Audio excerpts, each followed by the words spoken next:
நடிகர் விஜய் அவர்களுடைய தமிழக வெற்றிக் கழகம் கட்சியில் செங்கோட்டையன் அவர்கள் வந்து இணைஞ்சிருக்கிறாங்க. தமிழக அரசியல் வட்டாரம் முழுவதும் பரபரப்பாக பேசிகிட்டு இருக்கிற அந்த செய்தி.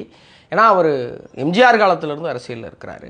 அவருடைய 21 வயசில் ஊராட்சி மன்ற தலைவர், 25 வயசில் சட்டமன்ற உறுப்பினர், 8 முறை தமிழக சட்டசபையில் ஒரு சட்டமன்ற உறுப்பினராக பங்கேற்கிற ஒரு மூத்த அரசியல்வாதி, அனுபவமிக்க அரசியல்வாதி விஜய் அவர்களோட இணைஞ்சிருக்காருலாம் எல்லாரும் பேசிகிட்டு இருக்காங்க. அதெல்லாம் ஒரு பக்கம் இருக்கட்டும். நீங்கள் செங்கோட்டையன் அவர்களுடைய புகைப்படத்தை பார்த்துருப்பீங்க. அதில் அந்த வெள்ளை சட்டைக்குள்ளே இன்னும் மறைந்த முன்னாள் முதலமைச்சர் புரட்சி தலைவி ஜெயலலிதா அம்மாவுடைய படம் இருக்குது.